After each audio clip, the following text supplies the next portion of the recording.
గతంలో మనకు తెలుగు నుంచి సమంత గారికి ఎలాంటి మూవీస్ ఉండేవో ప్రతి ఒక్కరికి తెలిసిందే కదా. అలాంటిది ఇప్పుడు సమంత గారు తెలుగులో మూవీస్ తీయడానికే కనుమరుగైపోతున్నారు.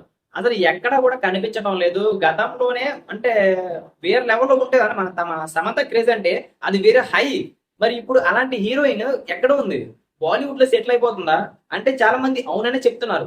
కానీ మొన్న ఇది మొత్తాన్ని చెప్తున్న మాటలన్నింటిని కొట్టిపారేసి మొన్నటికి మొన్న ఒక మూవీతో మన ముందుకైతే రావడం అయితే జరిగింది. అదే 'శుభం'. 'శుభం' మూవీ మంచి హిట్ అయింది. అంతేకాకుండా మన సమంత గారు ఈ మూవీకి ప్రొడ్యూసర్ కూడా. గతంలోనే కొన్ని కొన్ని పర్సనల్ ఇష్యూస్ అయ్యుండొచ్చు. అదే విధంగా హెల్త్ ఇష్యూస్ అయ్యుండొచ్చు. మొత్తాన్ని పక్కన పెట్టి మొత్తాన్ని ఎదుర్కొని ఎలగలేదన్నా సరే నాలో ఒక మార్పు రావాలి అనే విధంగా మంచి ప్రొడ్యూసర్ గా ఎదిగింది. అండ్ ఈ మా 'శుభం' మూవీని కూడా పెద్ద బ్లాక్ బస్టర్ అయితే చేసుకుంది. ఆ తర్వాత మళ్ళీ మన తెలుగులోకి మన సమంత గారు వచ్చేసారా అనుకునే టైంలోనే మళ్ళీ బాలీవుడ్ వెళ్ళిపోయారు భయ్య. అక్కడ 'రక్త బ్రహ్మాన్' అనే ఒక మూవీని అయితే చేయబోతున్నారు. ఈ మూవీని అయితే ఆల్రెడీ ప్రొడ్యూస్ కూడా చేస్తున్నట్లయితే మనకైతే తెలుస్తుంది. అంతేకాకుండా ఆమె పర్సనల్ లైఫ్ లోకి సంబంధించిన వ్యాపారాల్లో కూడా బాగా డబ్బుని ఇన్వెస్ట్ చేసి లాభాలు సంపాదిస్తున్నట్లయితే మనకైతే తెలుస్తుంది. మరి ఈమె తెలుగులోకి ఎప్పుడు వస్తుందిరా బాబు, ఇప్పుడు మళ్ళీ తెలుగులోని 'మా ఇంటి బంగారం' అనే విధంగా ఒక టైటిల్ కూడా అనౌన్స్ చేశారు. మరి ఆ మూవీ ఎప్పుడు ఉంటుందో తెలీదు. ప్రెజెంట్ మనకు ఒక న్యూస్ అయితే తెలుస్తుంది. నందిని రెడ్డి తెలుసు కదా. అదే మన 'ఓ బేబీ' మూవీ తీసిన డైరెక్టర్. సో ఆమెతోని మళ్ళీ ఒక మూవీ ఉండబోతుంది అనే విధంగా అయితే మనకైతే తెలుస్తుంది.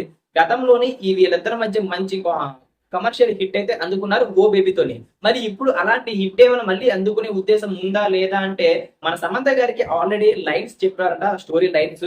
ఆమెకి బాగా నచ్చాయంట. నా ఓన్ డబ్బింగ్ తోనే ఆ మూవీని తీద్దాం అనే విధంగా అయితే మన సమంత గారు అయితే చెప్పడం అయితే జరిగింది. మరి ఈ మూవీ లైన్ లో పెడితే మరి 'మా ఇంటి బంగారం' ఏమైపోతుంది అనే విధంగా అయితే చాలా మంది మాట్లాడుతున్నారు. మరి ఆ మూవీని తీస్తారా, ఈ మూవీని తీస్తారా, అసలు మూవీలు తెలుగులో తీస్తారా లేదా అన్నదైతే చాలా కన్ఫ్యూజ్ గా మారింది అనమాట. మరి మీరేమనుకుంటున్నారో కామెంట్ చేసేయండి. తొందరలోనే మన సమంత గారు తెలుగులోని మూవీస్ తీస్తారా లేదా అనేది అయితే కొద్దిగా డౌట్ కింద మారింది. నాకు తెలిసినంత వరకు తెలుగులో మూవీస్ తీయాలి. ఎందుకు అంటే తెలుగులో మన సమంత గారికి చాలా పెద్ద బిజినెస్ ఉంది. మరి అలాంటి బిజినెస్ ని వదులుకొని బాలీవుడ్ కి వెళ్ళి అక్కడ కానీ ఫ్లాప్లు ఎదురైతే చాలా కష్టం అవుతుంది అనే విధంగా అయితే నాకైతే అనిపిస్తుంది. నాకు అనిపించడం కాదు, గతంలో పూజా హెగ్డే గారు కూడా అదే చేశారు. తెలుగులో మంచి బ్లాక్ బస్టర్ అందుకున్నప్పటికీ అక్కడికి వెళ్ళి ఫ్లాప్లు ఎదుర్కొని మొత్తానికి ఛాన్సెస్ మొత్తాన్ని కూడా కోల్పోయారు. మరి సమంత గారు ఆ విధంగా చేయకూడదని అయితే నేనైతే అనుకుంటున్నాను. మరి మీరేమనుకుంటున్నారో కామెంట్ చేసేయండి. ఇలాంటి మరిన్ని అప్డేట్స్ మీకు కావాలి అనుకుంటే మన ఛానల్ ఇప్పుడే సబ్స్క్రైబ్ చేసుకొని బెల్ ఐకాన్ అయితే క్లిక్ చేసుకోండి. అప్పుడే మనం పెట్టే ప్రతి వీడియో మీ వరకు చేరుకుంటాయి అనమాట. Thank you.